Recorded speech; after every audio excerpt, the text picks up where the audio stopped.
Récemment, j'ai appris que Sylvester Stallone était en train de travailler sur un remontage de Rocky IV afin de pouvoir nous livrer une version plus fidèle à ce qu'il avait en tête à l'époque. Ce retour en arrière l'a poussé à raconter à nouveau une histoire qui lui est arrivée sur le tournage. Lors des scènes se déroulant sur le ring avec Dolph Lundgren, la majeure partie des coups que l'on voit à l'écran étaient réels. Stallone souhaitait un réalisme poussé et cette envie de cinéma sans artifice a bien failli lui coûter la vie. Après une série de coups portés par Lundgren, sa cage thoracique fut enfoncée et son cœur endommagé. Stallone passa 4 jours en soins intensifs et échappa de très peu à une issue tragique. Et des acteurs et actrices qui ont failli perdre la vie sur un tournage, il y en a eu plusieurs. Viggo Mortensen a failli disparaître noyé durant une scène hyper dangereuse le long d'une rivière pendant la production du Seigneur des Anneaux, et pareille mésaventure aurait pu arriver à Kate Winslet durant le tournage de Titanic, puisque son manteau s'était coincé dans une grille durant une scène sous l'eau. Michael J. Fox, lui, a failli perdre la vie par strangulation sur le plateau de Retour vers le futur 3. Seul au monde a failli nous priver à tout jamais de Tom Hanks, blessé à la jambe et qui a dû passer par la case urgence afin de limiter une infection qui gagnait du terrain depuis plusieurs jours.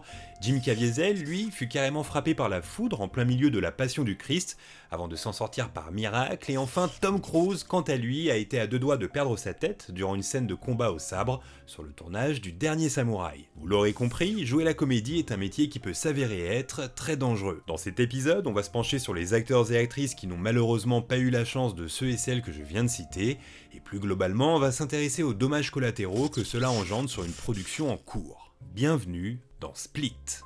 A helicopter crash near Magic Mountain today brought tragedy to the set of the Steven Spielberg movie The Twilight Zone.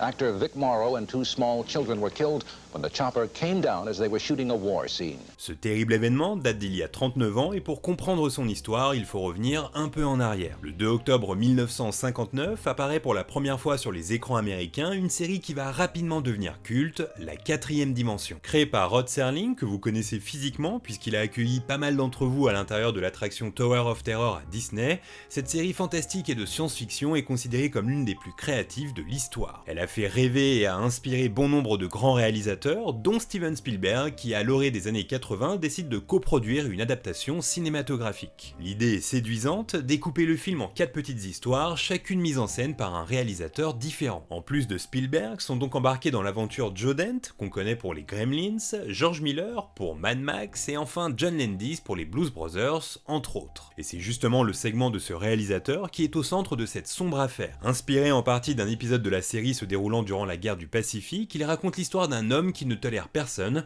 et qui se retrouve d'un coup dans une dimension où c'est lui qui n'est plus toléré par les autres. Au fil de l'histoire, le personnage incarné par Vic Morrow, acteur qui s'est surtout fait connaître pour des rôles dans des séries, se retrouve projeté dans la peau d'un Asiatique durant la guerre du Vietnam. Lors d'une scène, il doit sauver 2 enfants vietnamiens en les portant à bout de bras afin d'échapper à un hélicoptère qui les poursuit. Cette scène, dangereuse et très peu préparée, va occasionner la tragédie la plus horrible de l'histoire du cinéma. Alors que Vic Morrow se trouve à terre avec les 2 enfants, le pilote de l'hélicoptère, touché par une explosion pyrotechnique, perd le contrôle avant de se cracher au sol. En une fraction de seconde, le rotor met fin à la vie de l'acteur ainsi qu'à celle des 2 enfants. Jamais Hollywood n'avait connu un accident aussi tragique. Dès le lendemain, la presse ne parle que de ça. Au-delà du drame, ce sont les conditions de tournage qui posent question. Entre autres, on apprend que les 2 acteurs enfants ont été engagés illégalement, sans contrat. Alors en 1986, un procès a lieu. 4 years later, the trial is just beginning. At issue, who's responsible for 3 deaths on the Twilight Zone movie set? Le réalisateur, John Landis, est accusé d'avoir ordonné au pilote de l'hélicoptère de voler le plus bas possible, faisant fi des dangers environnants, et la production, elle, est accusée d'avoir engagé illégalement 2 mineurs. 2 mineurs dont les parents n'avaient pas été mis au courant que leurs enfants allaient participer à une scène aussi dangereuse. Après 10 mois d'un procès douloureux pour tout le monde, Warner et John Landis sont finalement acquittés. La famille des 2 enfants recevant à l'amiable une forte somme d'argent afin d'éviter d'aller au civil. Cette tragédie changea définitivement les règles de sécurité sur les tournages de films hollywoodiens et brisa complètement l'amitié entre John Landis et Steven Spielberg. Ce dernier ne pardonna jamais au réalisateur de ne pas avoir crié coupé au bon moment et d'avoir poussé le pilote de l'hélicoptère à voler au plus bas des acteurs dans l'espoir d'obtenir une bonne scène. Mais ces nouvelles normes de sécurité, même si elles ont drastiquement diminué les accidents, n'ont pas empêché par la suite d'autres drames. En l'occurrence, un des plus connus, celui qui a provoqué la disparition du fils de Bruce Lee, Brandon Lee. En 1993 se prépare la production d'un film film issu d'une série de comics intitulée The Crow. River Phoenix et Christian Slater sont fortement envisagés, mais c'est finalement le jeune Brandon Lee qui est choisi, lui qui n'a alors joué que dans quelques films passés assez inaperçus. Mais très vite, durant le tournage, toute l'équipe est impressionnée par son acting. Après quelques semaines de production, une scène nécessitant une certaine chorégraphie doit être tournée. Le personnage incarné par l'acteur Michael Massee doit tirer sur Brandon Lee avec une arme chargée à blanc, ce qu'il fait et tout semble se passer comme prévu. Sauf que Brandon Lee reste plusieurs secondes au sol, inerte, sans se relever. Adepte des plaisanteries, l'équipe se dit qu'il est encore en train de leur faire une blague, sauf que la blague dure beaucoup trop longtemps. Plusieurs techniciens tentent de le relever et s'aperçoivent avec effroi qu'il est touché au ventre. Brandon Lee est envoyé en catastrophe aux urgences où il décédera dans la nuit à seulement 28 ans. Et comme pour Vic Morrow, il faut tenter de comprendre pourquoi cela est arrivé. Selon les éléments de l'enquête, l'arme qui a causé sa disparition était chargée d'une balle réelle qui était restée bloquée dans le canon. Une cartouche factice qui, sous l'impact de la balle à blanc, a fourni assez de puissance pour propulser un projectile vers Brandon Lee. Un événement qui a traumatisé l'acteur Michael Massee qui malgré lui a ôté la vie à une personne qui était devenue au fil du tournage un ami. Durant un an, il mit entre parenthèses sa carrière avant de revenir peu à peu en jouant quelques petits rôles dans Seven, Lost Highway ou encore The Game. Et les balles à blanc sur des tournages peuvent s'avérer être autant dangereuses que de véritables balles, Brandon Lee n'étant pas un cas unique. En 1984, déjà, pareil drame s'était produit. Il concernait cette fois l'acteur et mannequin John Eric Exum qui à l'époque était en train de devenir une grosse star aux États-Unis. Il commençait à être visible un peu partout et s'était vu confier en 1984 le rôle titre d'une série intitulée Espion modèle. Un jour, suite à une scène qui prenait du retard, il s'empara d'une arme chargée à blanc et pour amuser la galerie, simula le jeu de la roulette russe en la plaçant sur sa tempe. Pensant que le revolver était inoffensif puisque servant pour la série, il finit par appuyer sur la gâchette. Sous l'impact du contenu de la cartouche à blanc, un fragment d'os de son crâne s'encastra à l'intérieur de son cerveau, provoquant une hémorragie cérébrale. Après plusieurs jours dans le coma et sans aucun espoir que cela s'arrange, sa mère décida de le débrancher. Et très souvent, les tragédies sur les tournages sont bêtes. L'une des plus connues étant celle reliée à la disparition de la jeune actrice Martha Mansfield, disparue en 1923. Star des films muets, ayant joué dans Dr. Jekyll et Mr. Hyde aux côtés de l'immense star John Barrymore, sa carrière s'arrêta brutalement durant le tournage du film The Warrens of Virginia. Installée à l'arrière d'une voiture entre deux prises, une allumette tout juste craquée se coinça dans sa robe. Martha Mansfield prit feu instantanément avant que des techniciens ne se jettent sur elle afin d'éteindre les flammes. Trop tard pour la sauver, elle décéda le lendemain. Malgré une enquête, il fut impossible de connaître l'identité de celui ou celle qui jeta sciemment ou non cette allumette sur cette jeune actrice de 24 ans. Et là, il est seulement question des acteurs et des actrices. Au cours des années, plusieurs techniciens ou cascadeurs ont perdu la vie sur des tournages. Cela est malheureusement arrivé durant la production de Top Gun, par exemple, un pilote se crachant au milieu de l'océan Pacifique. Durant le tournage de Jumper, c'est un décorateur qui perdit la vie lors d'un démontage de décors dans des conditions hivernales difficiles, et Deadpool 2 est également associé à une tragédie puisqu'un cascadeur décéda suite à un accident de moto. Mais le film ayant occasionné le plus de pertes est sans conteste Le Conquérant de Dick Powell, sorti en 1956. Ce film fut tourné en partie sur des terrains radioactifs situés dans l'Utah, non loin de là où s'était produit l'explosion de la bombe Harry en 1953. Tout était censé être sécurisé, mais les vents et les tempêtes de sable, fréquentes dans la région, ont constamment disséminé de la radioactivité durant des semaines. Sur les 220 personnes ayant travaillé sur ce film, 91 ont développé un cancer, dont Lee Van Cleef et John Wayne, qui succombera à la maladie 26 ans plus tard après une longue bataille. Le célèbre producteur de ce film, Howard Hughes, incarné par Leonardo DiCaprio dans Aviator de Martin Scorsese, tenta durant des années de faire disparaître les copies de ce film, afin d'étouffer au maximum l'affaire. Jouer dans des films peut donc parfois présenter une part de risque, mais que se passe-t-il lorsque de tels drames arrivent en plein milieu d'une production? Quelles sont les conséquences sur la suite d'un tournage et sur le futur du film? Dans les cas cités précédemment, les issues furent variées. La scène qui a provoqué la disparition de Vic Morrow était sa dernière à tourner, elle a donc été supprimée du montage final, cela n'a pas impacté le déroulé de l'histoire. Même chose pour Martha Mansfield.